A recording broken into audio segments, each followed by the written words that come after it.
Assalamualaikum warahmatullahi wabarakatuh. Selamat siang sahabat semua yang ada di rumah. Kita sekarang sedang bersama Ibu Dianovita selaku Wakil Dekan dari Fakultas Peternakan. Dan selanjutnya ada juga Ibu Wahyuni selaku Kaprodi dari Fakultas Peternakan. Assalamualaikum Ibu. Waalaikumsalam warahmatullahi wabarakatuh. Bagaimana Bu kabarnya hari ini? Alhamdulillah baik-baik sehat.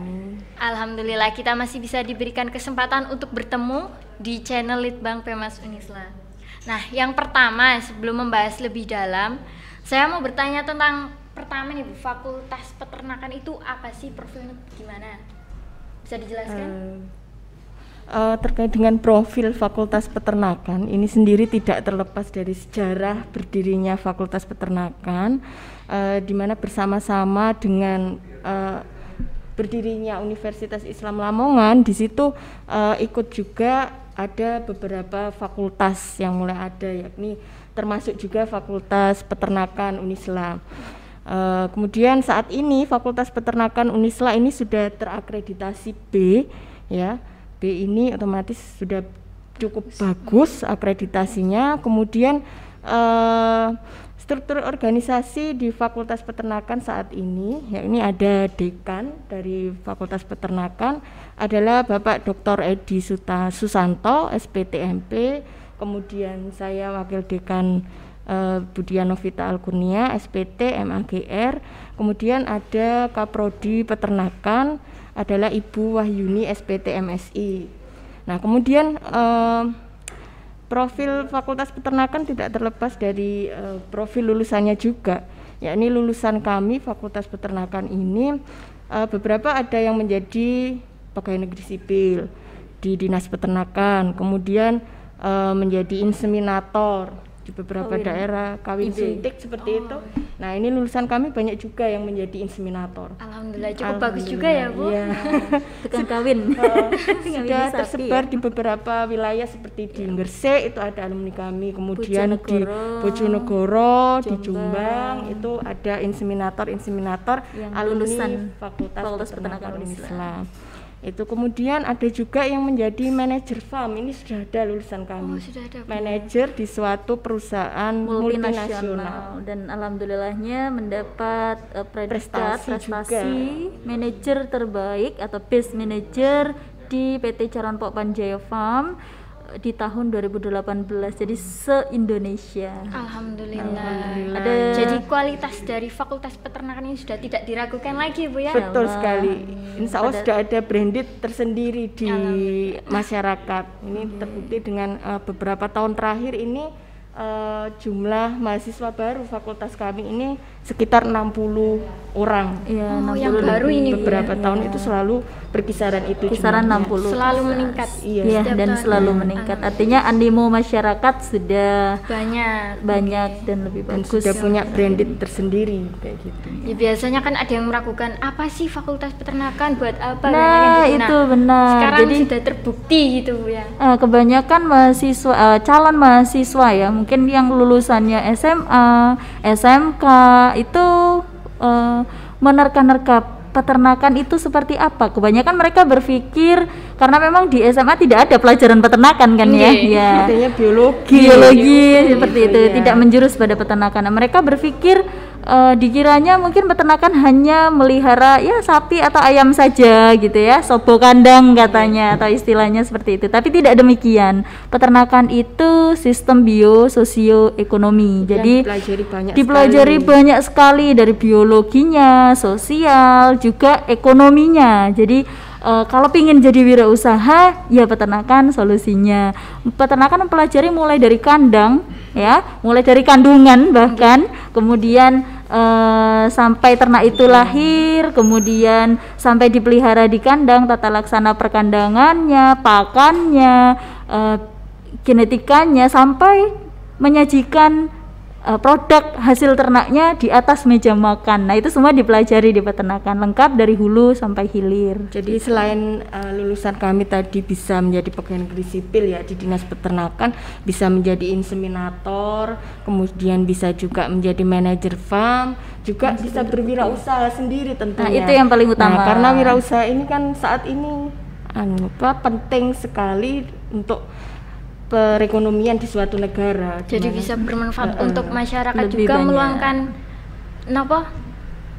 peluang pekerjaan nih Iya, untuk masyarakat. Lebih besar peluang usaha untuk di- masyarakat. Yang selanjutnya untuk perkembangan mahasiswa pengajarannya itu bagaimana Bu? Kan di pandemi ini kan sangat sulit, ada yang online, ada yang offline. Biasanya fakultas peternakan itu bisa langsung praktek juga kan Bu? Maksudnya pembelajarannya. Nah, itu bisa dijelaskan bagaimana?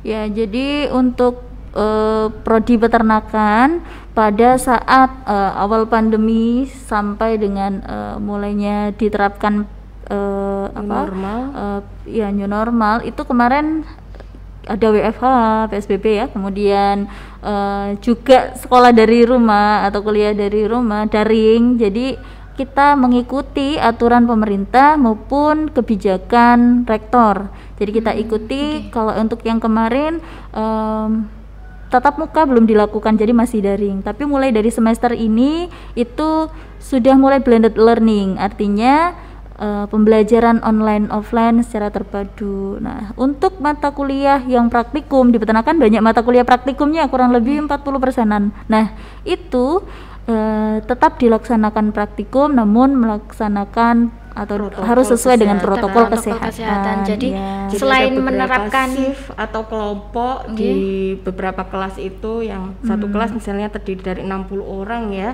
itu kita Dibagi bagi menjadi beberapa kelompok. kelompok Bisa kecil, jadi satu 5 kelompok orang, hanya 5 iya. orang sampai 6 orang saja. yang Jadi biasanya pembelajaran banyak langsung iya, gitu Bu ya. Jadi tetap belajar, bermanfaat dan tidak menyalahi aturan dari pemerintah. Benar demikian. Nah, selanjutnya untuk kualitas dari dosen bagaimana Bu di Fakultas Peternakan itu?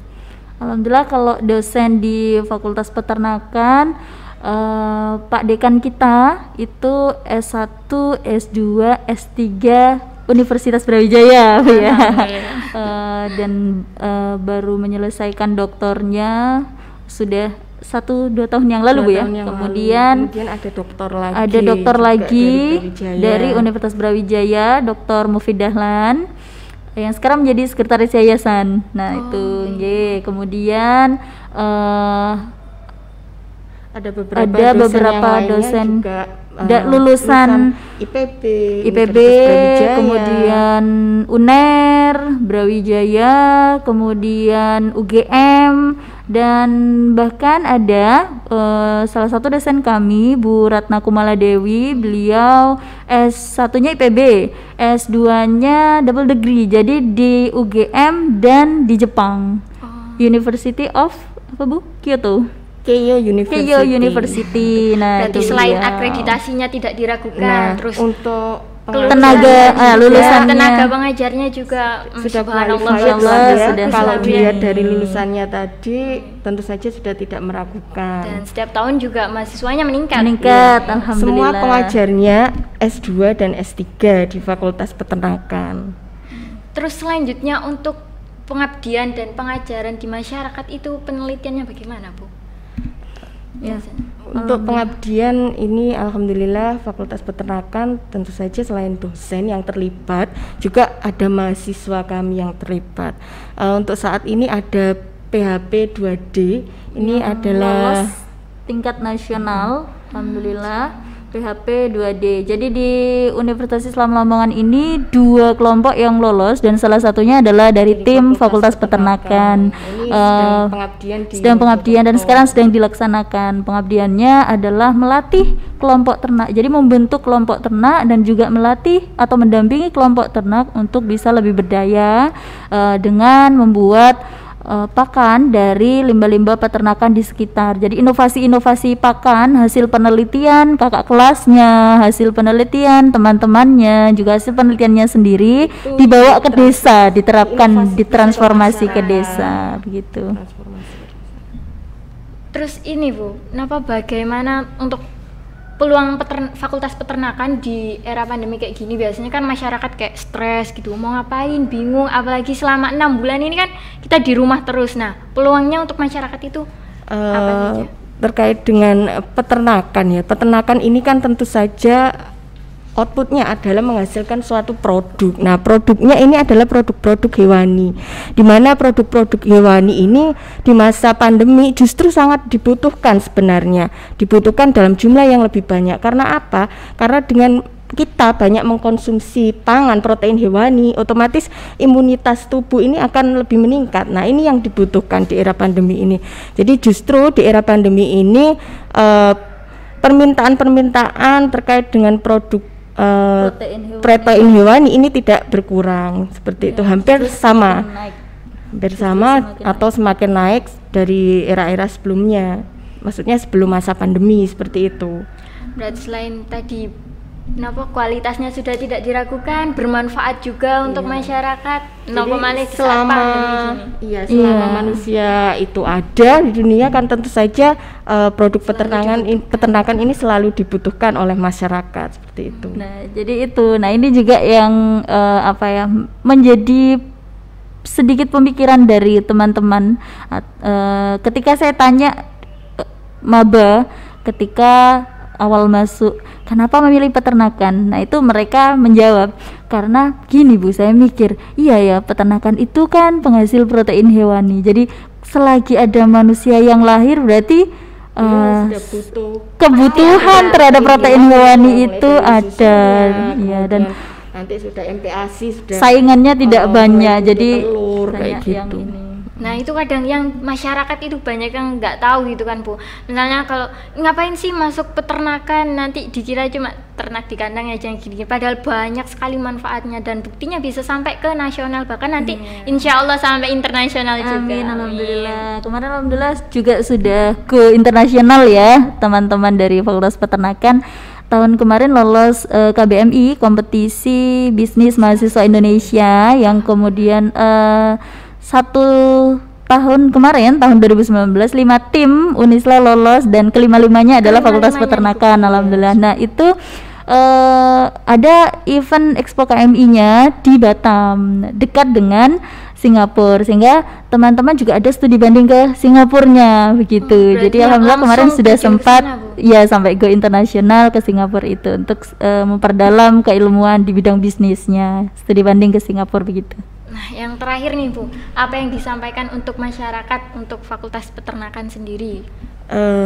Bagi masyarakat untuk yang mau bergabung dengan kami Fakultas Peternakan Unisla, jangan ragu-ragu untuk segera daftar ya di Fakultas Peternakan Unisla. Kenapa? Karena seperti tadi yang diutarakan oleh Ibu Kaprodi, banyak sekali bidang yang dipelajari di Fakultas Peternakan, mulai dari subsektor hulunya sampai dengan subsektor hilir. Subsektor hulu ini berbagai macam permasalahan masih ada di dalamnya, sehingga dibutuhkan peran-peran mahasiswa untuk memecahkan sebuah permasalahan yang masih ada dan dibutuhkan di negara juga. Contohnya mulai dari subsektor pakannya, ini masih banyak yang perlu dikerjakan oleh kami sebagai sivitas akademik. Kemudian peralatan peralatan budidayanya itu juga masih banyak yang masih banyak dibutuhkan sumbangsih dari mahasiswa peternakan. Terus kemudian di sektor budidayanya, nah sektor budidaya ini kan otomatis menjadi sektor yang paling rentan karena ada berbagai macam faktor yang tidak bisa dikendalikan, seperti faktor iklim, kemudian faktor kebijakan pemerintah, ini juga kadang berpengaruh di sektor budidaya. Contohnya adalah tentang pakan itu tadi. Kemudian di sektor budidaya juga ada ini terkadang kebijakan yang mengimpor daging atau apa. Nah, di sini masih sebenarnya banyak masyarakat kita yang butuh sentuhan-sentuhan dari universitas seperti itu untuk lebih maju pada peternaknya seperti itu. Kemudian di sektor hilir ini juga ada bagaimana produk peternakan ini yang perishable ya, fragil, rapuh, mudah rusak, ini bisa untuk sampai ke masyarakat dengan yang biasanya ada waktu penyimpanan yang lama, ini untuk tetap tidak rusak kayak gitu, untuk bisa baik untuk sampai ke konsumen. Nah, ini berbagai inovasi masih terus dikembangkan di Fakultas kami Peternakan dan dibutuhkan juga oleh negara supaya pemenuhan protein hewani asal ternak ini bisa baik seperti itu. Jadi banyak sekali manfaat yang bisa diterapkan di masyarakat untuknya fakultas dari peternakan juga, jadi tidak diragukan lagi kualitasnya. Selain dari akreditasinya juga tadi Bu, dosennya Akreditasi juga, B, dan dosennya alhamdulillah berkualitas. mahasiswanya juga berprestasi-prestasi banyak sekali yang bisa diciptakan dari fakultas peternakan. Nah, dari yang tidak tahu menjadi tahu itu tadi ya Bu ya. Dan mohon maaf untuk kekurangannya, terima kasih atas waktunya juga Bu. Sama-sama. Kami akhiri wawancara kami hari ini. Wassalamualaikum warahmatullahi wabarakatuh. Waalaikumsalam warahmatullahi wabarakatuh.